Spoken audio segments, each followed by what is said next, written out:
Hello everyone and welcome to my channel. My name is Yagao Al and you are officially my pal. But today we are going to be talking about a serious topic, and that is the Littlest Pet Shop quality. Because they've been having some quality issues and I'm sure you've heard plenty about it. But I do want to talk about it a little bit myself.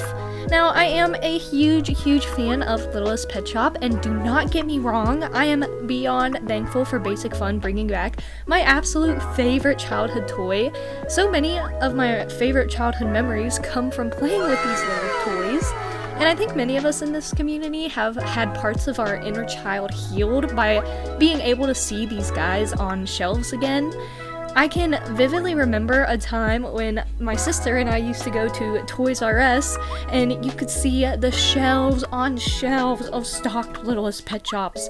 And if I was super lucky, I would get to take one home, or maybe, buy me a new fancy pack of them. We often just treated Toys R Us kind of like a museum where we would just go and look because the prices were always absolutely bonkers. But they always had way more pets than like a Walmart or Target, so it was truly glorious to see. I can also remember when Littlest Pet Shops were dying, and it was a hunt and a struggle to find any of the quote-unquote OGs, and all that were left at the time were like the fairies or the mommy and baby sets, and it felt like such a score if we were able to even find one of those. I currently live in a small town, so the only place that I can shop locally for them today is at the closest Walmart, which is literally 20 minutes away from my home, and they have maybe 2 or 3 different sets in stock at all times. Often it's the tubes or the little blind boxes. If I travel over an hour away from home, I can stop at a Five Below or a Target, and sometimes I'll have better luck there, but it's very rare that I do. They usually have like the same stuff that my local Walmart does. I visited the Five Below on several occasions looking for the little hotel pets, I believe that's what they're called, but I only ever was able to find the Series 2 blind boxes until my most recent visit, and I must have showed up just as they stocked them because they had quite a few of them and I was able to get every single one. And I'll be unboxing those later in my series, my little unboxing series, if you want to check that out. Wave 3 is currently out, and they've been out for a while now, but at the current rate of things, I'm probably still not going to see them in stores for a couple more months, which makes it rough on me to collect these pets because I can never find them online either, and I've heard a lot of other creators in America struggling with this same issue. Or not necessarily an issue, but I guess the same fate. Since I rarely get to see the new LPS when they come out, I often end up buying blind boxes that I already have, which has led me to personally see some of the LPS quality issues firsthand, and I'll show you some examples of that now. Well, hello there guys. We're going to be starting off by looking at these Series 2 axolotls, and you may be able to notice right off of the bat that their gills are different colors. It's like pink and purple. And I'll show you the back of these guys right now. And as you can see, they are very much different colors, and this can be difficult for collectors when they are looking for a pet in the future. It'll be really hard to see which one is authentic. Is it the pink or the purple one that's authentic? Not to mention that these guys do have different plastic, and I don't really show that too much here, but I will show that with a couple pets here shortly in the future. For the next Littlest Pet Shops that I'm going to show you, they are these 2 little cats, and it's a little bit different to see on camera, but they are also slightly different quality, slightly different colors, but you can definitely tell a little bit with their eyes that their eyes are slightly misprinted. So with our cute little Series 2 blind box kitties, they have similar problems as the axolotls, but not only is it the color, it is also their eyes as well. And here's a little side shot for you. It's almost like one eye is bigger than another, and also one seems taller than another, which is another problem that I have with a couple pets that I'm once again gonna show you here shortly. And by shortly, I mean right now. These little lizards here are the ones that have that little issue. If you can see, the one on the left almost seems to be ever so slightly taller than the one on the right. Now, these guys have a big issue with their eyes, and I am going to go ahead and show that to you.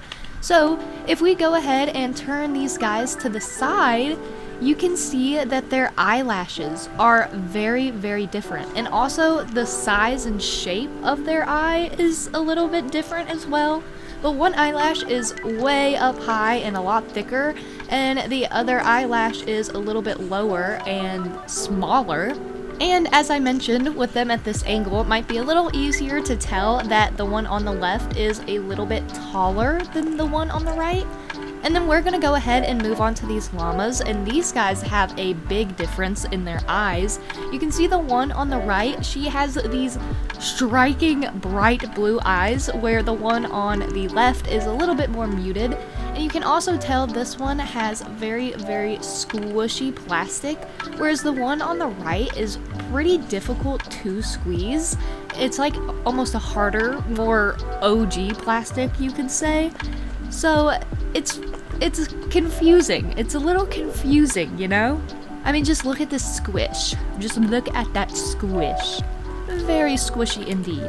Now, personally, I do like the llama on the right with the bright blue eyes, but I have another one of these llamas, so 3 in total, and the third one has the same eyes as the one on the left. So if someone is expecting to have these bright blue eyes, they simply most likely aren't going to end up getting them. And then we're gonna move on to this little panda here. Now, her quality overall is pretty good, and she has some pretty hard plastic as well. She's pretty difficult to squish, but on top of her head she has this little smear that you can kind of see, and she also has a little paint mishap happening on her chin. But it's not 1, 2, it is a shocking 3 little mistakes made on this one little panda. And where she came from a blind box, you would never be able to tell if she has these mistakes or not until you've already bought her and opened her. Now, I do want to bounce back to the plastic that I was talking about. It seems like halfway through Series 2, they kind of switched it for a harder plastic instead of that squishy plastic. But if we go to Wave 3, they are once again back at this squishy plastic, and the paint on them is extremely shiny. But not for all. As you see with this little owl here, she is also Series 3, but she is almost back to that matte kind of painting, and I don't know why some are shiny and some aren't. Maybe that is done on purpose. I honestly do not really know, but I opened a bunch from Series 3 that were majorly shiny compared to this little owl here, which also has that squishy plastic. But overall, for Wave 3, I have found that their quality is really, really good. Now, these are some of my childhood doggies that I have here, my little wiener dogs. And the one on the left is a real one, and the one on the right is a fake one. Now, I cannot tell the difference between these guys. Maybe you all can. And the only reason I can tell the difference with this little one on the right is because of her head, and I'm gonna show that off. Huh?